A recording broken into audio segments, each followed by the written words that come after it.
Olá, minhas amigas, olá, meus amigos, bem-vindos a mais uma preleção do Centro Espírita Allan Kardec de Campinas.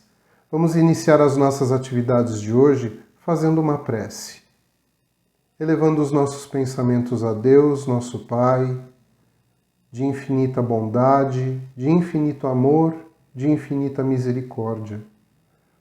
A Jesus, nosso Mestre e amigo maior, e aos bons amigos da espiritualidade, rogando a todos que nos inspirem, que nos iluminem, que nos auxiliem a ter olhos e ouvidos atentos para todos os ensinamentos que serão trazidos nesta preleção de hoje e que tenhamos também a inspiração e a sabedoria para colocar em prática cada um desses ensinamentos.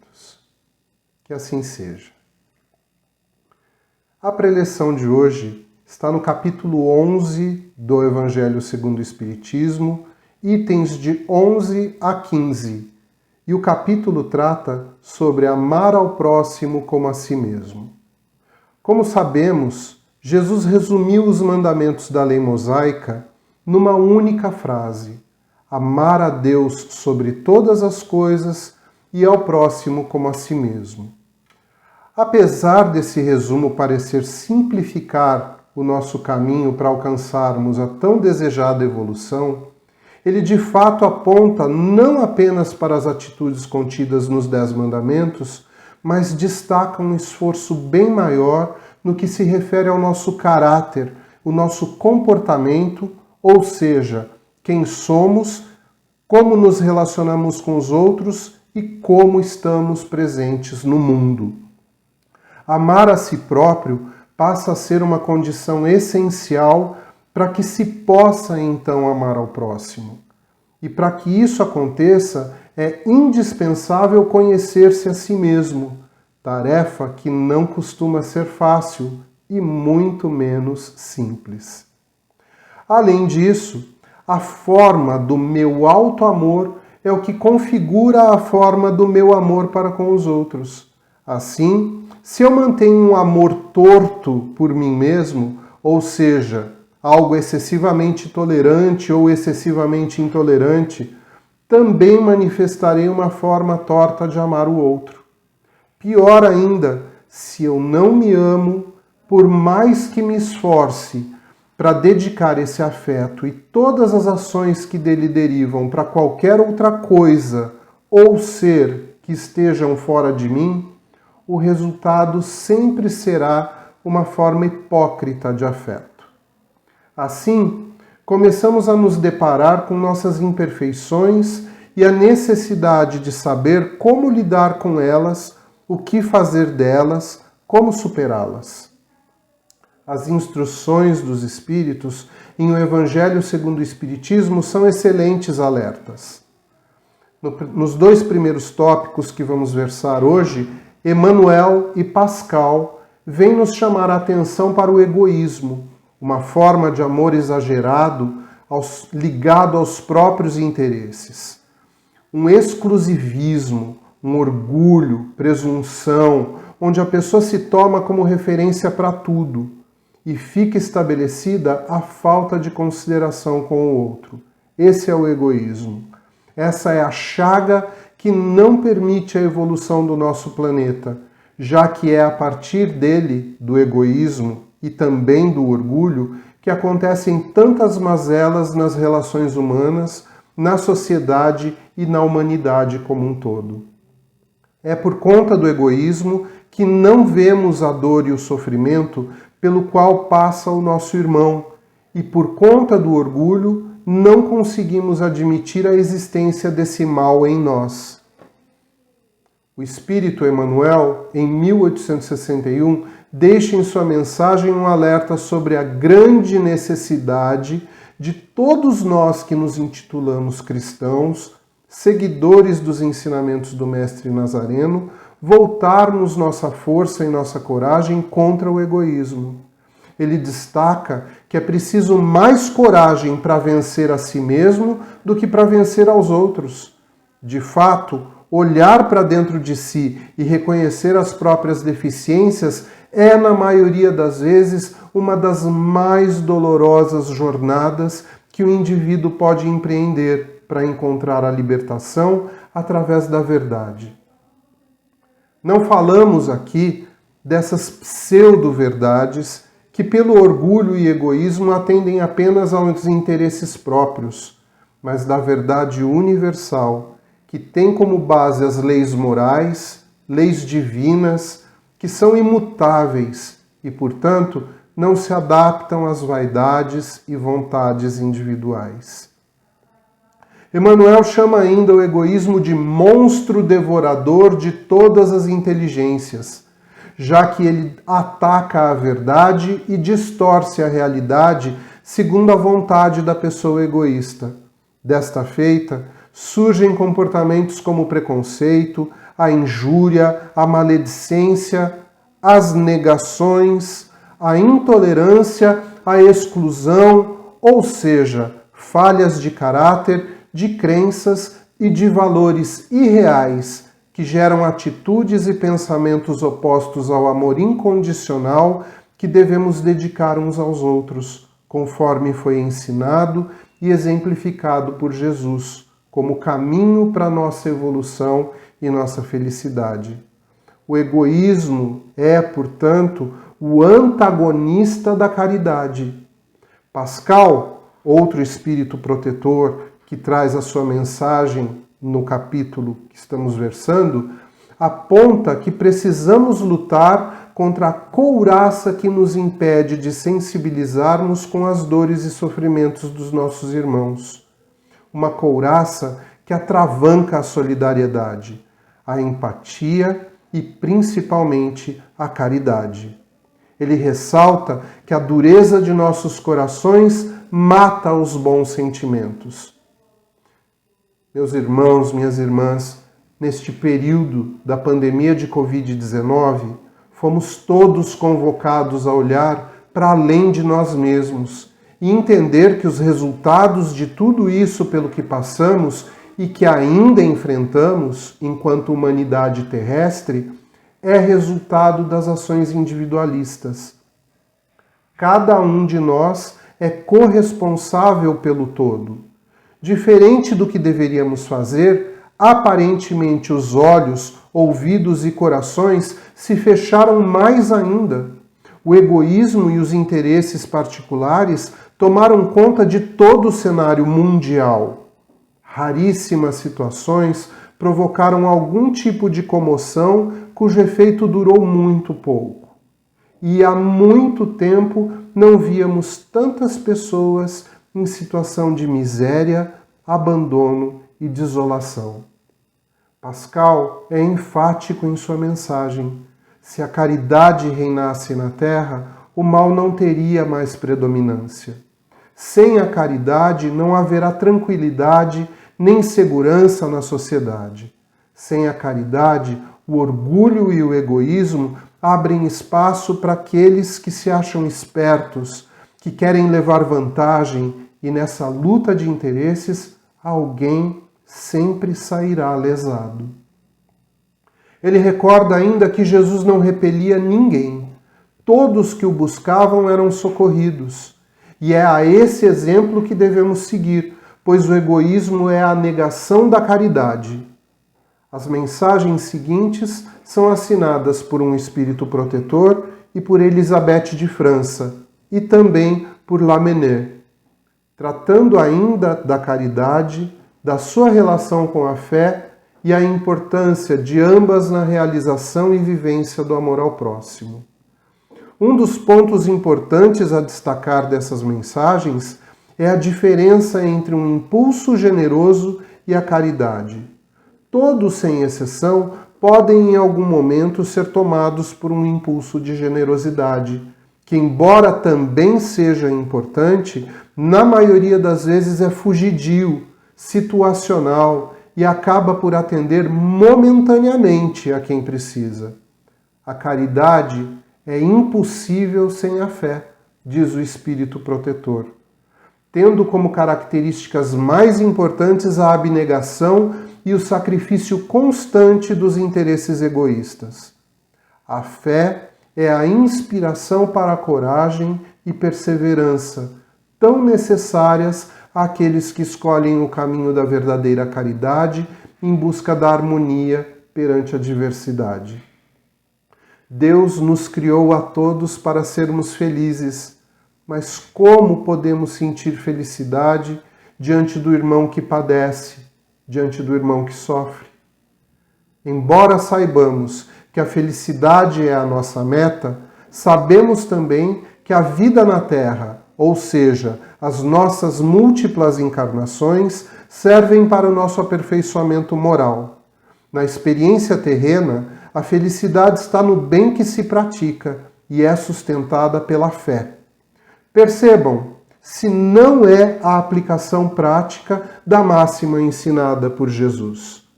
Amar a Deus sobre todas as coisas, ou seja, a fé, que nos dá sustentação, e ao próximo como a si mesmo, a própria prática da caridade. E a caridade é para todos. Deus ama indistintamente a todos os seus filhos. Jesus acolhia aos pobres, doentes, estrupiados, infelizes e criminosos, todos na mesma jornada de evolução e aprimoramento, todos com o mesmo desejo de felicidade, todos com a mesma necessidade de melhorar-se, curar-se, arrepender-se. Somos nós mesmos, todos esses indivíduos.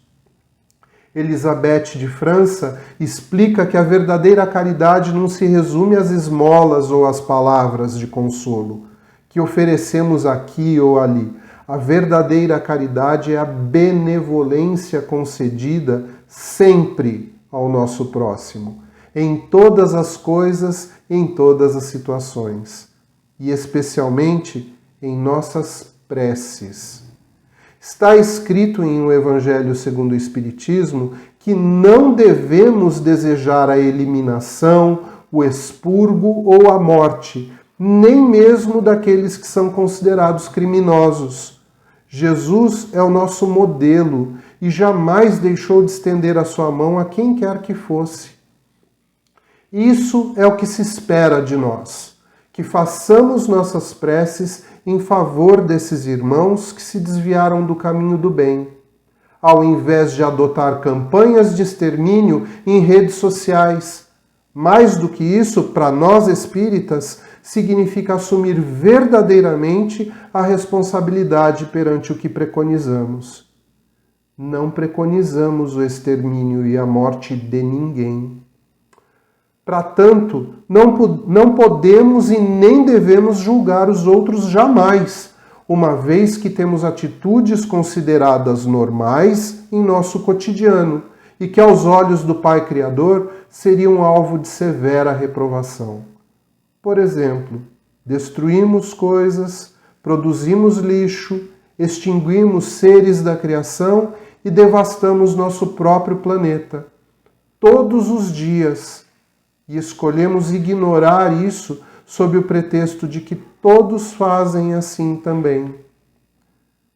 Escondemos dos nossos próprios olhos todo o mal que fazemos, sob o pretexto de que é normal. Almejamos um mundo melhor, mais fraterno, onde a paz reine entre os seres, um mundo anunciado pelos espíritos superiores. Mas é fundamental que façamos a nossa parte para que seja assim. Temos que exercitar o amor incondicional ao próximo, como a um irmão querido, filho do mesmo Pai Criador. Mas até quanto devemos fazer isso?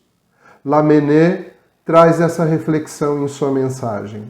Devemos ser caridosos a ponto de pôr nossas vidas em risco?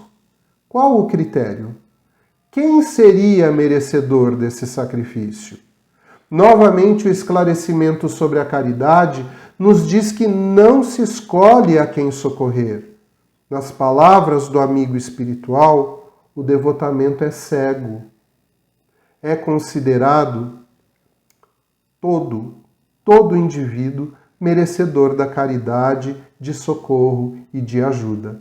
Mesmo aquele que seja tratado como um inimigo, um malfeitor, um criminoso, é nosso irmão na criação e às vezes precisa viver essa experiência para modificar a sua conduta. Então, minhas amigas, meus amigos, concluímos que a voz do coração é um chamado amoroso para olharmos além de nós mesmos e enxergarmos o próximo. E a compaixão, essa é a verdadeira caridade. Amar ao próximo como a si mesmo é pôr em atividade, pôr em funcionamento em nossas vidas a compaixão e, por consequência, a verdadeira caridade. Essa é a mensagem que o Evangelho segundo o Espiritismo nos traz hoje. E agora eu convido a todos para que façamos juntos uma vibração. Então, ainda com os nossos pensamentos elevados ao plano maior, ao nosso Mestre Jesus, a Deus, nosso Pai Criador, vamos neste momento, primeiramente, agradecer pelos ensinamentos do nosso Mestre Jesus e pedir que tenhamos, Senhor, a ajuda do plano maior para colocarmos em prática a cada um desses ensinamentos. Vamos agora expandir o nosso desejo sincero de ajudar o nosso próximo, de ajudar os nossos irmãos. Vamos expandir isso nos limites do nosso planeta. Pensar nessa nossa terra, nessa nossa escola, e envolvê-la toda numa vibração, num desejo de paz, de harmonia, de fraternidade, de desenvolvimento, de evolução. Mestre Jesus, ampara, Senhor, as pessoas que neste momento estão sofrendo com a guerra, sofrendo com a fome, com a falta de recursos. Ampara cada um desses irmãozinhos, mas especialmente ilumina, Senhor, as mentes e os corações dos governantes, para que eles também, em primeiro lugar, escolham outras maneiras para resolver as suas contendas. Vamos nos aproximar de nós neste momento, vibrando pelo nosso Brasil, também pelos nossos governantes, para que tenham sabedoria, para que tenham a inspiração do plano maior, para tomarem as melhores atitudes. Vamos neste momento vibrar por todo o nosso povo e, em especial, por aqueles que neste momento carecem também de uma moradia, tantas pessoas nas ruas, Senhor, por aqueles que estão envolvidos com as drogas, com a criminalidade, que eles tenham mãos amigas que possam socorrê-los, ajudá-los. Pedimos por aqueles que estão nas instituições, creches, orfanatos, asilos, lares para idosos, que eles não sintam, Senhor, solidão, que neste momento recebam o nosso abraço carinhoso, amoroso e que se sintam pertencentes a esta grande família espiritual que somos. Pedimos por aqueles que estão nos hospitais, em tratamento, cuidando de sua saúde, por aqueles que estão se desligando desta existência, que todos eles tenham a melhor assistência, tanto no plano físico quanto no plano espiritual. Pedimos, Senhor, por aquelas pessoas que estão nas cadeias, que seja esta experiência uma oportunidade bendita para a modificação, para o aprendizado. E humildemente, Senhor, pedimos por esta casa, que é teto para tantos de nós no sentido espiritual, o Centro Espírita Allan Kardec, os seus departamentos, o Educandário Eurípides, Núcleo Vila Nova, o Alvorada de Cristo, no Jardim Proença, o Gustavo Marcondes, em Sousas, as creches Mãe Luísa, Lar dos 15 Irmãos ou Creche Gustavo Marcondes, e também todos os demais núcleos assistenciais que a nossa casa mantém. Que os amigos da espiritualidade estejam neste momento envolvendo a todos os trabalhadores, todos os tarefeiros, todos os frequentadores da nossa casa.